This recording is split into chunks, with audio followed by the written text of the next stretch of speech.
Welcome to the debate. Thanks for having me. Uh, it is quite the week to be having this discussion. It really is. Today is Monday, February 23, 2026.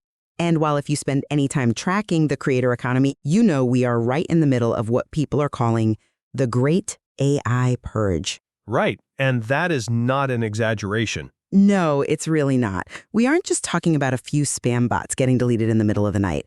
We're seeing massive channels, absolute titans of the platform, just completely wiped off the map overnight.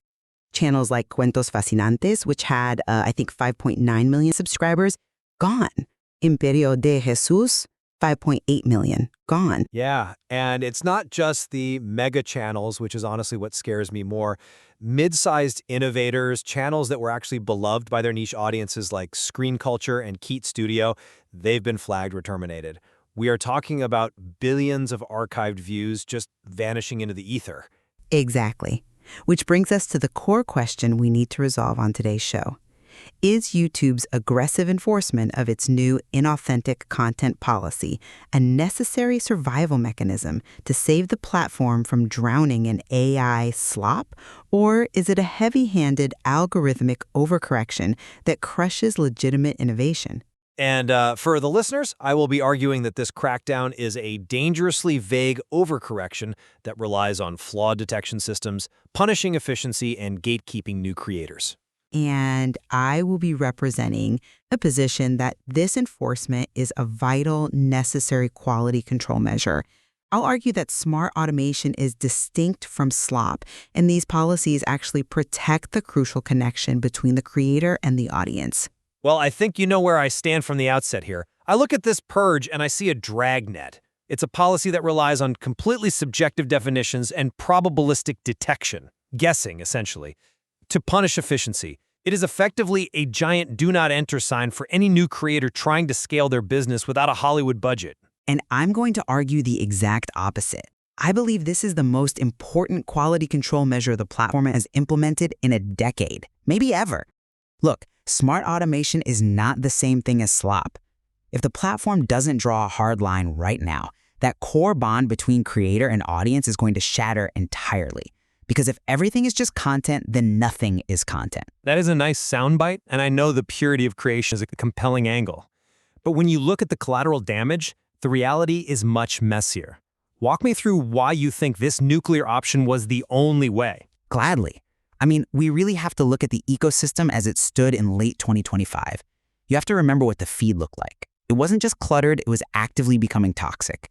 The sheer volume of low-quality, mass-produced video was becoming an existential threat to the user experience. But there has always been bad content. That's just the internet. Sure, but not like this. Not at this scale. CEO Neil Mohan's letter to the community earlier this year laid it out starkly.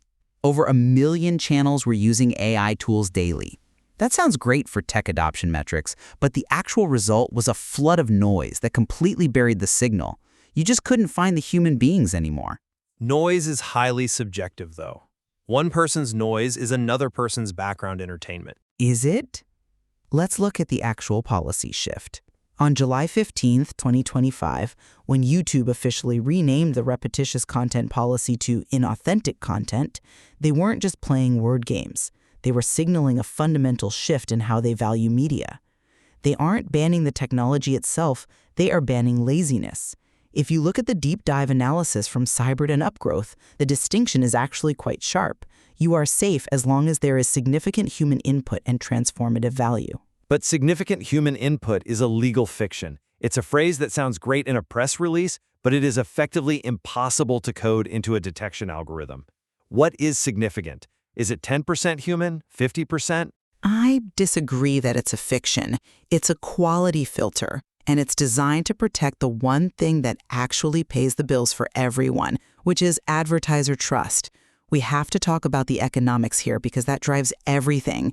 If big brand advertisers think their expensive ads are running next to a robotic voice reading a Wikipedia article over static AI images, they will pull their spend. And when they pull spend, CPMs, the cost per 1,000 views that determines creator pay, crash for everyone, including the high-effort human creators you want to protect. This purge is economic protectionism for the people actually doing the work. I understand the economic argument. I really do. But I think you are trusting the enforcement mechanism far too much here. You say laziness, but I say efficiency. Inauthentic is such a broad, sweeping term that it gives the platform carte blanche to delete channels without sufficient warning or recourse. You mentioned Cybrid, but let's look at the reporting from Faceless AI.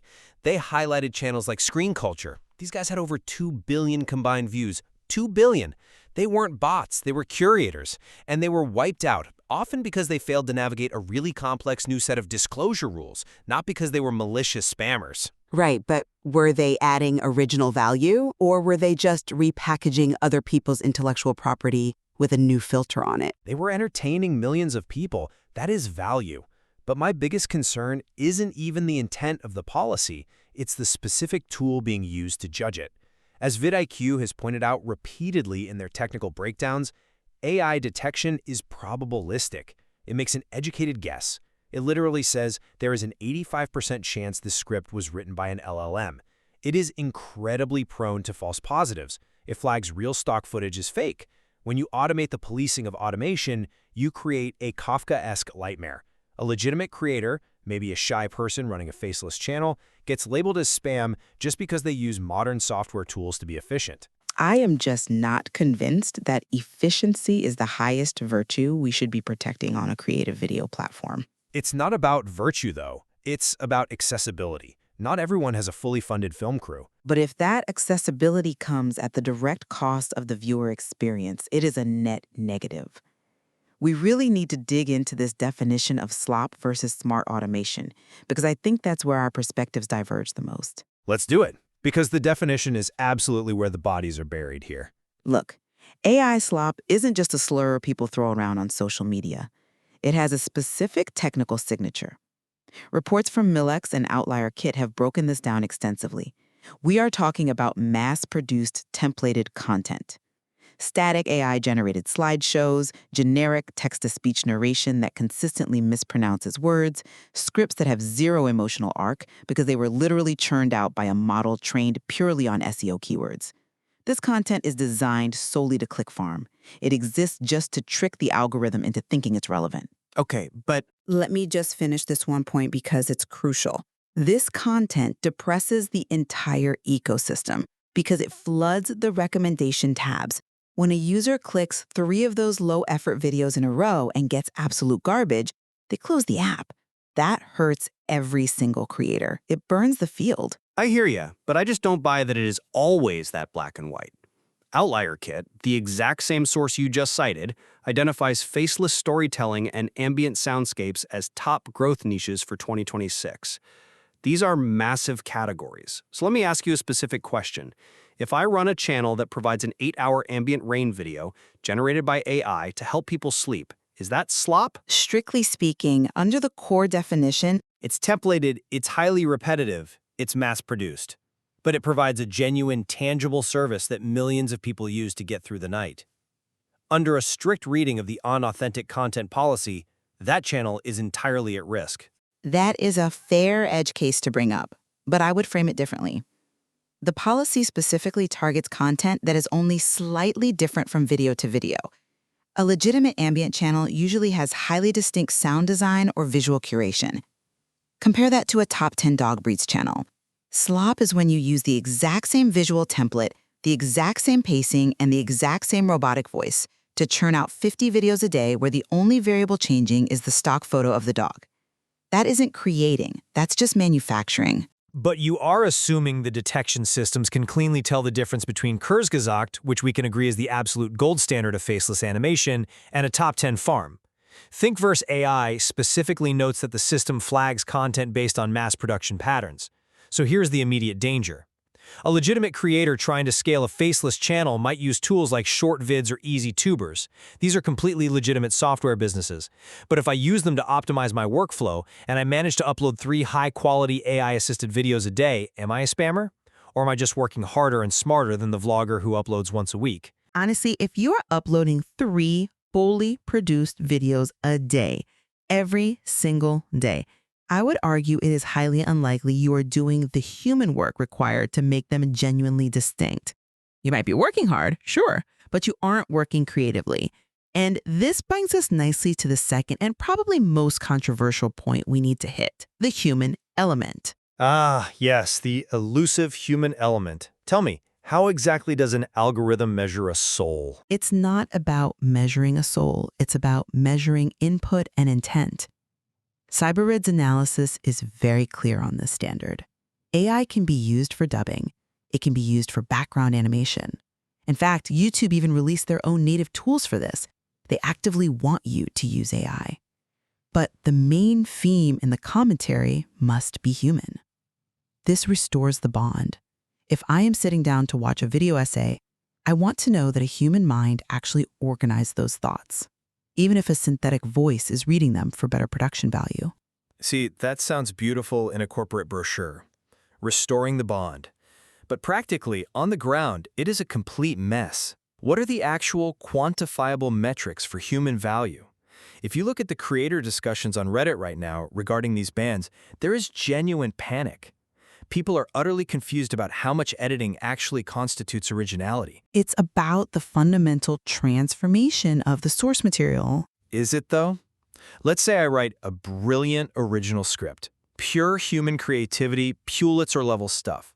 But I use a hyper-realistic AI voice to read it, an AI B-roll to visualize it because I live in a tiny apartment and can't afford a camera crew. Is that inauthentic? If the viewer cannot tell the difference between your video and 1,000 completely automated ones, yes, it is.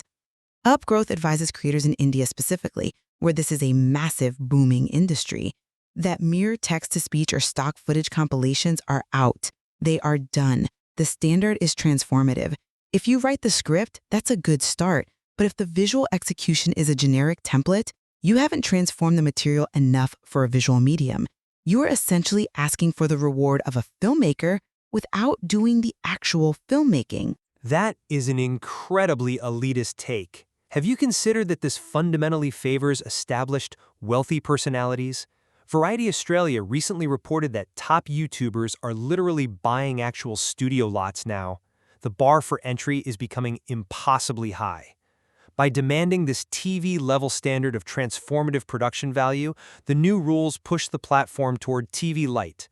We are moving entirely away from the scrappy, automated experimentation that actually built the creator economy in the first place.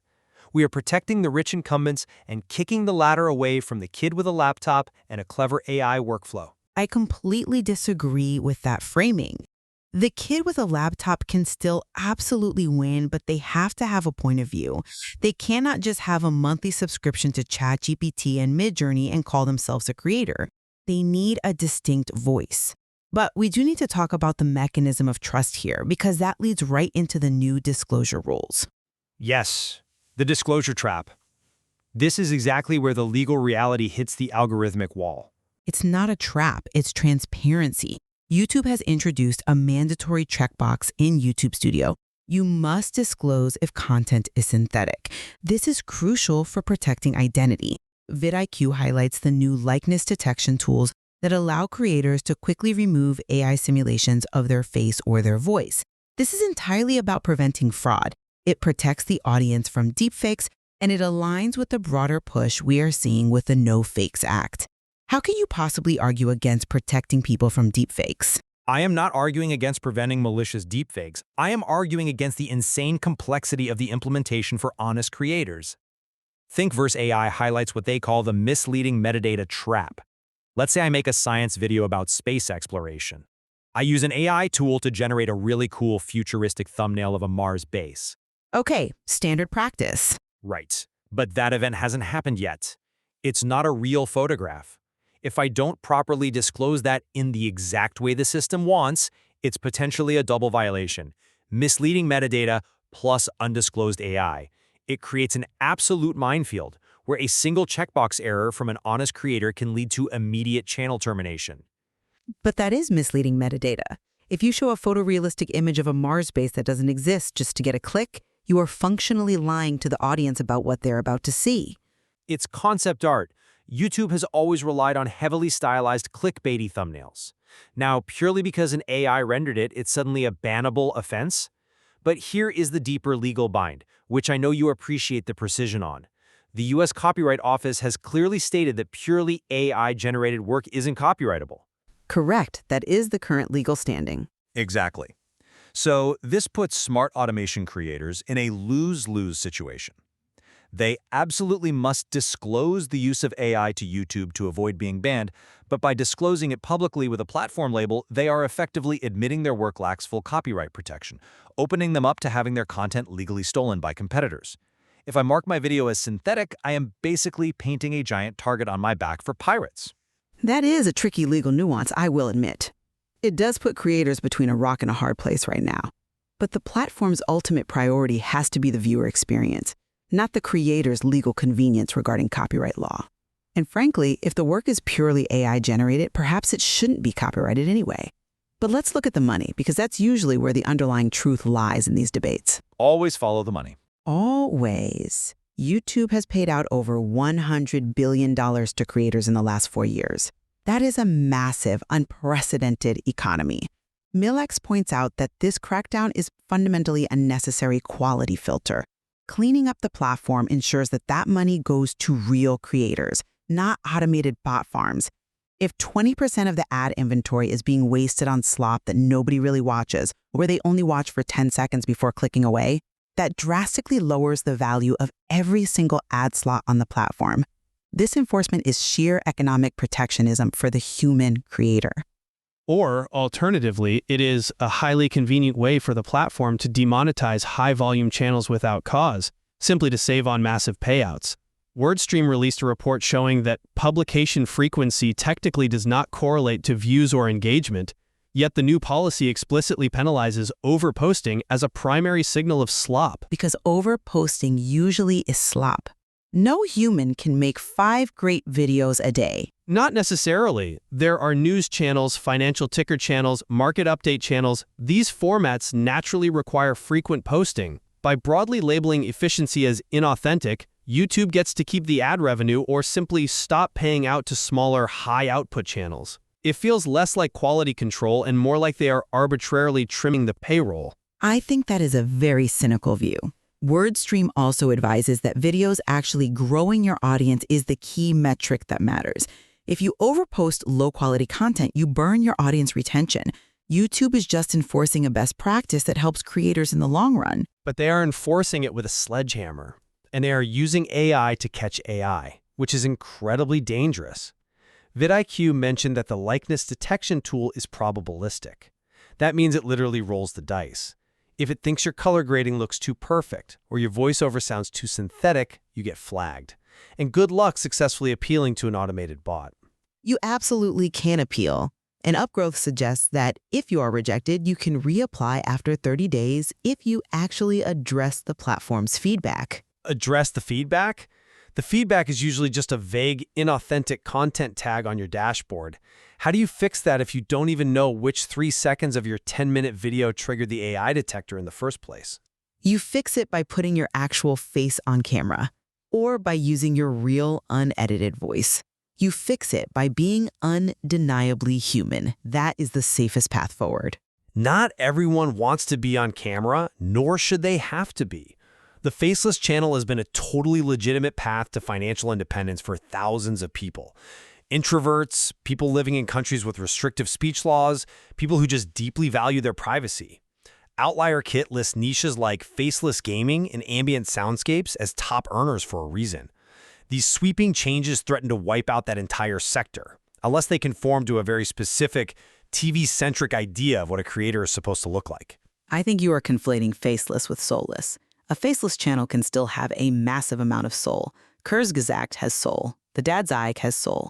A generic text-to-speech reading of a viral Reddit thread does not have soul. But who gets to be the arbiter of soul? Neil Mohan? A server farm in California? That is the real danger here. We are letting a tech monopoly define what constitutes art just to save its bottom line. We are letting a platform define its own community standards to save its ecosystem. If YouTube becomes a junkyard of AI spam, users will simply leave. They will go to TikTok or whatever platform comes next. And if the users leave, there is no money for anyone, faceless or otherwise. This is chemotherapy. It absolutely hurts but it is necessary to save the patient. And I severely worry the patient might just die on the table during the procedure. That brings us to the future then. What happens next? Let's summarize where we stand. Well, I think we see a massive bifurcation. The rich get richer and the entry-level creator gets entirely squeezed out of the market. My final thought on this is simply that while removing actual spam is obviously a good thing, the current implementation risks killing the faceless channel economy entirely. Reliance on probability-based AI detection to police human creativity is a very dangerous precedent to set for 2026. We are effectively creating a gated community where only the polished, the funded, and the human passing are allowed to speak. Innovation often looks like slop until it suddenly looks like genius. We might be banning the next great media format just because it doesn't fit the current mold. And my final take is this. I think we are seeing a painful but completely necessary evolution. The era of easy money via low-effort automation is rightly over. By demanding significant original value, YouTube is actively future-proofing the platform. They are ensuring that AI remains a tool for expression, exactly as Mohan said, not a total replacement for the creator. This crackdown will undoubtedly be painful in the short term, yes, but it will result in a healthier, much more profitable environment for those actually willing to do the hard work of creation. That is the eternal tension between order and chaos, isn't it? It is. And right now the platform is choosing order, but I think it comes at the steep cost of opportunity. I just don't think an algorithm is capable of judging authenticity. Or perhaps opportunity effectively requires order to flourish in the first place. The precise definition of authenticity will certainly define the next decade of digital media. On that, we may just have to wait and see how the market reacts. That wraps up this edition of The Debate. Thank you for listening. Until next time.